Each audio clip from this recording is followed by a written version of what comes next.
అండి, అందరు బాగున్నారా? ఈ మధ్య లాంగ్ వీడియోస్ చేయక చాలా రోజులు అయిపోయింది, గ్యాప్ వచ్చింది. నేనే ఎందుకులే అని ఇంట్రెస్ట్ రాక చేయట్లేదు. అందులో ఈ సమ్మర్లో వీడియోస్ చేయడం ఇంకా కష్టంగా ఉంది. చెమట పోస్తుంది, అంటే సౌండ్ నాయిస్ రాకూడదంటే ఫ్యాన్ ఆపాలి. సో టాపిక్ వచ్చేసి ముందే చెప్తున్నానండి, ఈ వీడియోస్ ఆస్ట్రాలజీ గురించి ఇంట్రెస్ట్ ఉన్న వాళ్ళు మాత్రమే చూడండి. ఇంట్రెస్ట్ లేని వాళ్ళు ఇక్కడే ఆగిపోండి, ఎందుకంటే మీకు మళ్ళీ బోర్ కొట్టేస్తుంది అనమాట. కేవలం నేనేం చెప్తున్నానంటే, అసలు జ్యోతిష్యం ఎవరు చెప్పించుకోవాలి, ఎవరి చేత చెప్పించుకోవాలి, అసలు ఎందుకు చెప్పించుకోవాలి, ఎప్పుడు చెప్పించుకోవాలి అనేది నా అనుభవం ప్రకారం, నా ఆలోచన ప్రకారం చెప్తాను. ఇది ఇలానేం కాదు. సో ఇక్కడ కేవలం నా అనుభవాలు, నా ఆలోచనలు మాత్రమేనండి. నా ఉద్దేశం ప్రకారం అసలుకి మన జాతకం ఎప్పుడు తెలుసుకోవాలి అని అంటే, చిన్నప్పటి నుంచి జీవితం సాఫీగా వెళ్ళిపోతూ ఉంది, ఇబ్బంది ఏం లేదు. అంటే చదువులు టైంకి అయిపోవడం, జాబ్ టైంకి రావడం, పెళ్లి టైంకి అయిపోవడం ఇబ్బంది లేదు. కానీ జాతకం ఎప్పుడు చూస్తారు అంటే, ఎంత లేదన్నా పెళ్లి టైంకి చూస్తారు. పెళ్లిళ్ళప్పుడు ఇద్దరు జాతకాలు చూస్తారనమాట, అప్పుడు చూస్తారు. కానీ నేను ఒకటి చెప్తానండి, మనం జాతకం చెప్పించుకోవాలి అంటే మనకి జాతకం గురించి కనీసం అవగాహన ఉండాలి. మీకు మినిమం బేసిక్ నాలెడ్జ్ లేకపోతే వాళ్ళు ఏం చెప్తున్నారో మీకు అర్థం కాదు. అది కరెక్టా రాంగా కూడా అర్థం కాదు. మిమ్మల్ని కంప్లీట్ సబ్జెక్ట్ నేర్చుకోమని చెప్పట్లా, బేసిక్స్ నేర్చుకోండి. దాన్ని బట్టి వాళ్ళు చెప్పేది కరెక్టా కాదా, అసలు వాళ్ళకి నాలెడ్జ్ ఉందా లేదని అర్థమైంది అనమాట. సో మీరు క్వశ్చన్ చేయొచ్చు కూడా వాళ్ళని. సో నేను చెప్పేది ఏంటంటే, పెళ్ళిళ్ళప్పుడు చూస్తారు. సో ఇది కొంతమందికి మ్యారేజెస్ డిలే అవుతూ ఉంటాయి. జాబ్ అసలు ఎంత మంచి టాలెంటెడ్ వాళ్ళకు కూడా జాబ్ రాదు. వాళ్ళు బాగా చదువుతూ ఉంటారు, ఉద్యోగం రాదు. లేకపోతే మంచిగా అందంగా ఉండుంటారు, వాళ్ళకి పెళ్లి కాదు. లేకపోతే ఆస్తి ఉన్నా కానీ పెళ్లి కాదు. ఎప్పుడైతే ప్రాబ్లమ్స్ అనేవి ఒకదాని తర్వాత ఒకటి వస్తూ ఉండి మన చేతిలో ఏ సొల్యూషన్ లేనప్పుడు, ఏ దారి కనిపించినప్పుడు అసలు ఏం జరుగుతుంది అని తెలుసుకోవడానికి మన జాతకం మనం చూసుకోవాలి, మనం చెప్పించుకోవాలి. సో నేనేమంటానంటే, చాలా మంది చాలా చాలా డబ్బులు తీసుకుంటున్నారండి జ్యోతిష్యం పేరుతో. దాదాపు చాలా వేలకు వేలు తీసుకుంటున్నారు. వాటికి పరిహారాలు పేరు చెప్పి యజ్ఞాలు, యాగాలు, హోమాలు అంటూ చాలా అయితే డబ్బులు కాజేస్తారు. నేనేం చెప్తానంటే, మీకు నాలెడ్జ్ లేకుండా మీరు అసలుకి చెప్పించుకోవద్దు. మీకు నాలెడ్జ్ లేకపోతే అవతల వాళ్ళకి మంచి, కొంతమందికి పలానా వాళ్ళు మంచోళ్ళని నాలాంటి వాళ్ళు చెప్పుంటారు, అలాంటి వాళ్ళని గెలండి. పైగా ఎంత పెట్టి చెప్పించుకుంటారు అంటే, వేలకు వేలు పెట్టద్దు. 1000, 2000, 3000 మన శక్తిని బట్టి. ఇప్పుడు నేను ఉన్నాను, రీసెంట్గా నేను ఒక ఆస్ట్రాలజర్ని కన్సల్ట్ అయ్యాను. సో నేను పే చేసిన అమౌంట్ 2000 పే చేశాను. నాకు వర్త్ అనిపించింది, కొంచెం అఫోర్డబుల్ అని కూడా అనిపించింది. ఎందుకంటే నేను ఇంకో పెద్ద ఆస్ట్రాలజర్ చూశాను, ఆయనకి మంచి నాలెడ్జ్ ఉంది. ఆయన కన్సల్టేషన్ ఫీజు 25,000 ఉంది. సో నాకు ఇతని నాలెడ్జ్, ఆయన నాలెడ్జ్ సిమిలర్ అనిపించింది. కానీ ఇతనిది 2000 ఫీజు. నేను అతని ఇన్స్టాగ్రామ్ లో వీడియోస్ చూసి, okay he has good knowledge అని చెప్పేసి నేను వెంటనే అప్రోచ్ అయిపోయాను అనమాట. అతను ఏం చెప్పాడు అనేది నెక్స్ట్ వీడియోస్ నేను చెప్తాను. సో అట్లాగా మనకి బేసిక్ నాలెడ్జ్ ఉండాలి. బేసిక్ నాలెడ్జ్ అంటే ఏం లేదండి, ప్రతిదీ మనకి యూట్యూబ్ లోనే ఉంటది. యూట్యూబ్ లోకి మీకు ఒక ఛానల్ చెప్తా, RVA తెలుగు. ఇంట్రెస్ట్ ఉన్న వాళ్ళకి చెప్తున్నానండి. జ్యోతిష్యం అంటే నమ్మకం లేని వాళ్ళు, ఇంట్రెస్ట్ లేని వాళ్ళు, you can skip the video. RVA Telugu అని ఛానల్ బేసిక్స్ ఉంటాయి చూడండి. ఇంకా చాలా చాలా ఛానల్స్ ఉంటాయి, కానీ RVA తెలుగు ఫస్ట్ స్టెప్స్ నుంచి చక్కగా అర్థమవుతాయి. బేసిక్స్ మనం తెలుసుకోవాల్సింది ఏంటంటే, అసలుకి మన రాశి చక్రం ఉంటది. దాంట్లో ఎన్ని భావాలు ఉంటాయి? 12 భావాలు. 12 రాశులు అంటే 12 భావాలు. మన లగ్నం ఏంటి? మన అందరికి రాశి ఫలాలు బాగా ఫేవరెట్ అనమాట. రాశి కాదు, మెయిన్ ఏంటంటే లగ్నం. రాశి అనేది మన జన్మ జాతకంలో చంద్రుడు ఉన్న స్థానాన్ని బట్టి చెప్తారు. సో లగ్నం ఏంటో తెలుసుకోవాలి. మన లగ్నం నుండి 1, 2, 3, 4, 5, 6, 7, 8, 10 అట్లా 12 భావాలు ఉంటాయి. ఒక్కో భావం ఒక్కోటి అనమాట. అంటే ఒక్కో భావం ఒక రాశాను నేను. ఇదిగోండి, బుక్ కూడా ప్రిపేర్ చేసుకున్నాను. ఫస్ట్ లగ్న స్థానం ఏంటంటే మన శరీరం గురించి, మన పర్సనాలిటీ, హైట్, వెయిట్, వీటి గురించి చెప్పింది. సెకండ్ది ధనం, కుటుంబం. మూడోది మాతృస్థానం, అంటే మన తమ్ముళ్ళు వాళ్ళ గురించి చెప్పింది. 4th అనేది మాతృస్థానం. 5th అనేది పిల్లలకి తెలివితేటలకు సంబంధించిన స్థానం అనమాట, సంతానం, తెలివితేటలు. ఇంకా 6th వచ్చేసి శత్రుస్థానం. ఇట్లా 7th వచ్చేసి కలత్ర స్థానం, డైలీ రొటీన్ కూడా 6th. 8th వచ్చేసి ఆయుస్థానం, 9 భాగ్యస్థానం, 10 వృత్తి ఉద్యోగం, 11 లాభస్థానం, 12 ఇలా ఉంటాయి అనమాట. ప్రతి గ్రహం మనకి 9 గ్రహాలు ఉంటాయి. 9 గ్రహాలు, 27 నక్షత్రాలు ఉంటాయి కదా. సో మనకేమైందంటే, ఒక్కొక్క రాశిలో నక్షత్రాలు 9 పాదాలు ఉంటాయి. అందులో ఒక్కొక్క రాశికి దాని అధిపతి ఉంటారు. అంటే మేషానికి, వృషభానికి, ఈ 12 రాశులకి మేషానికి ఏమో కుజుడు, వృషభానికి ఏమో శుక్రుడు, మిథునానికి ఏమో బుధుడు, కర్కాటకంకి చంద్రుడు, సింహంకి సూర్యుడు, కన్యకి బుధుడు. ఇట్లా ఒక్కొక్క రాశికి వాళ్ళ అధిపతులు తెలుసుకోండి. శుభగ్రహాలు ఏంటో తెలుసుకోండి, పాపగ్రహాలు ఏంటో తెలుసుకోండి. గ్రహాలు ఉచ్చ స్థానాలు, నీచ స్థానాలు. అంటే గ్రహాలు ఉచ్చ స్థానంలో ఉంటే మంచి రిజల్ట్స్ ఇస్తాయి, నీచ స్థానంలో ఉంటే ఇవ్వాల్సిన రిజల్ట్స్ కూడా ఇవ్వవు. స్వక్షేత్రంలో ఉంటే కూడా బాగుంటాయి. సో అంటే వాళ్ళ ఓన్ హౌసెస్. ఇప్పుడు నేను రాశి గురించి చెప్పాను కదా. సో ఇలా బేసిక్స్, ఇలాంటి బేసిక్స్ మీరు తెలుసుకొని ఆస్ట్రాలజీని కన్సల్ట్ అవ్వండి. లేదా బ్లైండ్ గా వెళ్ళిపోయి ఎంతంత డబ్బులు కట్టేసి మోసపోవద్దు. వేలకు వేలు అస్సలు పెట్టద్దు. ఇప్పుడు నేనున్నాను, నాకు 2000 కూడా కొంచెం పెద్ద విషయమే, కానీ నేను 25,000తో కంపేర్ చేసి నాకైతే ముందు చెప్పించుకోవాలని ఉంది. నాకైతే ముందు నాకు తెలుసు, కానీ నేను ఎందుకు చెప్పించుకున్నానంటే క్రాస్ చెక్ చేసుకోవడానికి. నేను రీసెర్చ్ చేసిన దాంట్లో నేను కొన్ని పాయింట్స్ రాసుకున్నాను నా ఫ్యూచర్ గురించి. సో ఆయన్ని కన్సల్ట్ అయ్యాక ఆయన చెప్పిన కరెక్టా కాదని క్రాస్ చెక్ చేసుకున్నా. సో నాకు అతనితో మాట్లాడాక కొన్ని విషయాలు తెలిసాయి. ఏంటి అంటే వింశోత్తరి దశ అంటే మనకి జన్మజాతకాన్ని బట్టి ప్రెసెంట్ లైఫ్ ని ఎలా రీచ్ చేయాలి హోరోస్కోప్ లో, అంటే ప్రెసెంట్ ఏం జరుగుతుంది అని ఎలా తెలుసుకోవాలంటే వింశోత్తరి దశ. వింశోత్తరి దశ అంటే 120 సంవత్సరాలు దశాకాలం అండి. మనిషి జీవితం 120 సంవత్సరాల ప్రకారం చెప్పి ఫస్ట్ కేతువు 7 సంవత్సరాలు, తర్వాత శుక్రుడు 20 సంవత్సరాలు, సూర్యుడు 7 సంవత్సరాలు, చంద్రుడు 10 సంవత్సరాలు, కుజుడు 7 సంవత్సరాలు, రాహు 18 సంవత్సరాలు, గురువు 16 సంవత్సరాలు, శని 19, బుధుడు 17. ప్రస్తుతం నాకు వింశోత్తరి దశ ప్రకారం కేతు మహాదశ నడుస్తుంది. అంటే లాస్ట్ ఇయర్ స్టార్ట్ అయింది, 7 సంవత్సరాలు కేతు మహాదశ నడిచింది. సో ఇప్పుడు నా జాతకం ఎలా ఉంటది అని చూడాలి అంటే కేతు మహాదశలో మళ్ళీ భుక్తి ఉంటది.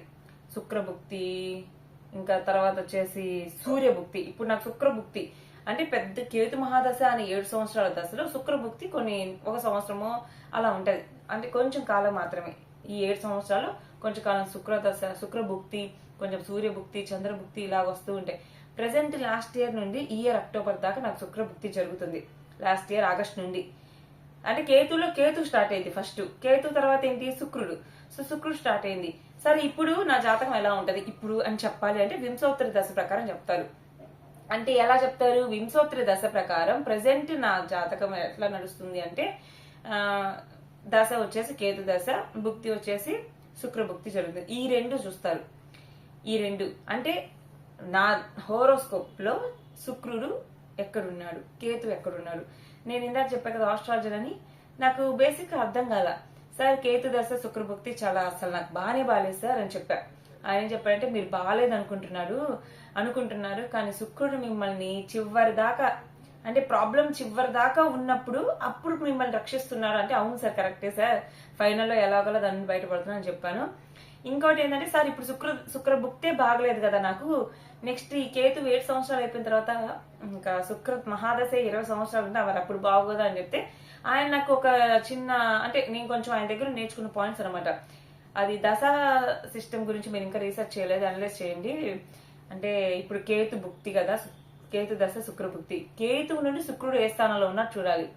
సో కేతువు నుండి శుక్రుడు అంటే 1 2 3 నా దాంట్లో ఎలా ఉన్నాడు? సో 1 2 3 4 5 6 7 కేతు నుండి శుక్రుడు 7వ స్థానంలో ఉన్నాడు.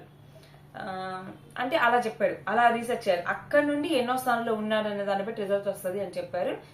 ఇంకా చాలా చాలా చెప్పారు, అది నెక్స్ట్ వీడియో షేర్ చేస్తాను. సో బేసిక్ నాలెడ్జ్ మనం తెలుసుకోవాలన్నమాట. నేను నిజంగా నేనే నేర్చుకున్నానండి 2023లో. అసలు జస్ట్ ఒక చిన్న లైన్ నేర్చుకున్నా. అప్పుడు నాకు బేసిక్ నాలెడ్జ్ ఏముంది? గ్రహాలు, నక్షత్రాలు, ఉచ్చస్థానాలు, నీచస్థానాలు, స్వక్షేత్రము అని తెలుసుకున్నా. కానీ ఇప్పుడు ఇంకా డెప్త్ గా తెలుసుకున్నా. అసలు వింశోత్తరి దశ సిస్టమ్ గురించి నేను తెలుసుకుంది మొన్న డిసెంబర్లోనో. నాకు అప్పటిదాకా అర్థం కాలే. ఈ హోరోస్కోప్ బానే ఉంది, ఈ జాతకాన్ని అంటే మనం ఇట్లా ఉంటుంది హోరోస్కోప్ అంటే మనకి ఇలా ఒక 12 భావాలు ఉంటాయి అన్నమాట. ఈ 12 భావాలను బట్టి నా మ్యారేజ్ ఎలా ఉంటది, పిల్లలు ఎలా నాకు పుట్టబోయే పిల్లలు ఎలా ఉంటారు, నా తండ్రితో నా సంబంధం ఎలా ఉంటది, తల్లితో నా సంబంధం ఎలా ఉంటది, నాకు శత్రువులు ఎలా ఉంటారు, 6th హౌస్ చూసి చెప్పచ్చు. తల్లి గురించి చూడాలంటే 4th హౌస్ చూడాలి. మన పర్సనాలిటీ, మనం అందంగా ఉన్నామా, మన నేచర్ ఎలాంటిది 1st హౌస్. 2nd హౌస్ మన మాట్లాడే విధానం, డబ్బు, ధనం, వాక్కు, కుటుంబం. 3rd హౌస్ వచ్చేసి మన తమ్ముళ్ళు వాళ్ళ గురించి. 4th తల్లి గురించి. 5th సంతానం గురించి. అంటే మనకి ఇప్పుడు నీకు సంతానం లేని వాళ్ళు ఉన్నారు, వాళ్ళు ఆస్ట్రాలజీ దగ్గరికి వెళ్ళి సార్ నాకు సంతానం లేదు ఎప్పుడు కలుగుతారంటే అతను 5th హౌస్ స్టడీ చేస్తాడు. సార్ నాకు శత్రువు నుండి ఇలా భయంగా ఉంది, లేకపోతే ఇంకోటి ఆరోగ్యం బాగలేదు అంటే 6th హౌస్ చూస్తారు. లేదు వివాహ పరంగా సమస్యలు ఉన్నాయి 7th హౌస్ చూస్తారు. ఆయుస్థానం 8, సడన్ ఇన్సిడెంట్స్ కూడా 8th హౌస్ రిలేటెడ్ ఉంటాయి మన జీవితంలో జరిగేవి. ఆ 9th హౌస్ భాగ్యస్థానం, తండ్రికి సంబంధించింది. దాన్ని చూస్తే మనకు తండ్రితో సంబంధం ఎలా ఉంటుంది, మన తండ్రి ఎట్లా ఉంటాడు అనేది. 10th హౌస్ ఫర్ సపోజ్ మన జాతకంలో తండ్రితో సంబంధాలు సరిగ్గా లేవనుకోండి, 4th హౌస్ పాడైపోయినట్టు. తండ్రితో సంబంధాలు లేవన్నా, తండ్రి ఇంకా ఇబ్బంది అయినా కానీ 9th హౌస్ బాగలేనట్టు. వృత్తి ఉద్యోగం పరంగా మనకి ఎదుగుదల లేదు, ఏం లేదంటే 10th హౌస్ పాడైపోయినట్టు. 11th అంటే లాభస్థానం, 12 వ్యయస్థానం. సో ఇలానే ఉంటాయండి. బేసిక్ తెలుసుకుంటేనే మీరు ఆస్ట్రాలజీ దగ్గరికి వెళ్ళి చెప్పించుకోండి.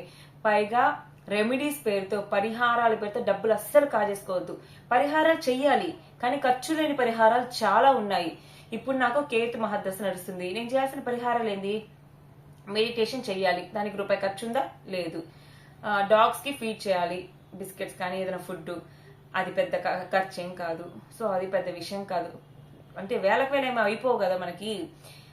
ఇంకా కేతుకి మౌనవ్రతం చేయడం కానీ, గణపతిని ఆరాధించడం కానీ, కొంచెం డిటాచ్మెంట్, ఈ వరల్డ్ దూరంగా ఉండడం కొంచెం, అది అనేది ఇవన్నీ కూడా ఖర్చు లేని పరిహారాలు.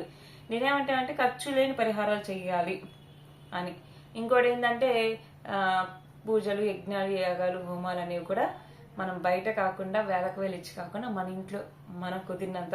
ఇవన్నీ మన వల్ల కాదన్నా నిత్యం ఆ దైవ నామస్మరణలో ఇంట్లో పూజ చేసుకోవడము, ఆ గుడికి మనకి దేవుడిని ఆరాధించడం కూడా మన దశని బట్టి ఉంటుందండి. ఇప్పుడు కేతువుకి గణపతిని ఆరాధించాలి, శుక్రుడికి లక్ష్మీదేవిని ఆరాధించాలి. సో ఇలా ఉంటది. నేను చెప్పేది ఏంటంటే మీరు బేసిక్ నేర్చుకోండి. మీకు అంత టైం లేకపోయినా సరే ఏదో ఒక టైం పాస్ టైంలో మూవీస్ చూస్తుంటారు కదా, ఈ ఆస్ట్రాలజీ మీద ఇంట్రెస్ట్ ఉన్న వాళ్ళకి నేను చెప్పేది మీరు బేసిక్ నేర్చుకుంటేనే ఆస్ట్రాలజీ చెప్పించుకోండి. లేదు అంటే మీకు మంచిగా నాలుగు సజెస్ట్ చేసే వాళ్ళు ఉంటారు, పలానా చెప్పించుకోండి అని. ఎందుకు చెప్తున్నా అంటే ఈ మాట, నేను మొన్న ఆస్ట్రాలజీని కన్సల్ట్ అయ్యాను కదా, ఆయన కాల్ లిఫ్ట్ చేసినమ్మటే చెప్తున్నాడు, ఇక్కడ మీకు 7th లో అది ఉన్నాడు, 8th లో ఇది అంటే, సార్ ఏంటి నాకు ఉన్నది 6th హౌస్ లో కదా సార్ అంటే, ఆగండి మీ డేట్ ఆఫ్ బర్త్ చెప్పండి అన్నారు. అదే నాకు నాలెడ్జ్ లేకపోయి ఉంటే, ఇప్పుడు సార్ అతను నేను క్వశ్చన్ ఎలా చేశాను, సార్ నాకు 6th లో ఉన్నారు సార్ వీనస్, మీరేంటి 7th లో అంటున్నారు అంటే, ఆగండి అని చెక్ చేసుకున్నాడు. ఆయన నన్ను క్వశ్చన్ చేశారు, మీరు ఏ సాఫ్ట్వేర్ లో చూసారు అని. సార్ నేను ఏ సాఫ్ట్వేర్ లో చూసినా నా డేట్ ఆఫ్ బర్త్ ప్రకారం నాకు ఇదే కన్ఫర్మ్ అంటే, అప్పుడు ఆయన క్రాస్ చెక్ చేసుకుని, ఓ సారీ మీది వృషభ లగ్నం అని చెప్పాడు. ఇక్కడ నాకు ఫస్ట్ ఇంప్రెషన్ బెస్ట్ ఇంప్రెషన్ అంటారు కదా, ఫస్ట్ ఇంప్రెషన్ పోయింది. ఇంకా ఎంతో ఇంట్రెస్ట్ గా ఆయన వీడియోస్ చూసి ఆయన కాంటాక్ట్ అయ్యాక అందులోనే హంసపాదం అన్నట్టు ఆయన రాంగ్ డీటెయిల్స్ చెప్పేసరికి నాకు ఇది అనిపించింది. కానీ నా డౌట్స్ అన్ని క్లారిఫై చేశారు. నేను ఇప్పుడు ఇదే పాయింట్ మీకు చెప్పడానికి రీజన్, మనకి నాలెడ్జ్ లేకపోతే వాళ్ళు చెప్పింది బ్రెయిన్ గా నమ్మేస్తాం. అదే నాకు నాలెడ్జ్ లేకపోతే ఆయన రాంగ్ గా చెప్పుండొచ్చు. అర్థమైందా? అంటే నా జాతకంలో ఏ గ్రహాలు ఏ స్థానంలో ఉన్నాయి తెలియకుండా, నేను నాలెడ్జ్ లేకుండా అంటే ఆయన ఏం చెప్తే మేబీ అది రాంగ్ కదా, రాంగ్ నే వినేదాన్ని. అందుకే మనకు తెలుసుంటే మనం క్వశ్చన్ చేస్తాము, డిస్కస్ చేస్తాము ఫ్రీగా. సో జాతకాల పేరుతో డబ్బులు కాజేసుకోవద్దు, పరిహారాల పేరుతో డబ్బులు కాజేసుకోవద్దు, యజ్ఞాలు, యాగాలు, హోమాల పేరుతో డబ్బులు ఉంటే ఓకే, లేదా అసలు అవసరమే లేదు. ఖర్చు లేని పరిహారాలు బోల్డ్ అని ఉన్నాయన్నమాట. ఇంకా రేపు నాకు ఆయన ఆస్ట్రాలజీతో నేను ఏం మాట్లాడాను ఎలా అనేది చెప్తాను. వీడియోని లైక్ చేయండి. కేవలం ఈ సిరీస్ అనేది ఆస్ట్రాలజీ మీద ఇంట్రెస్ట్ ఉన్న వాళ్ళ కోసమే.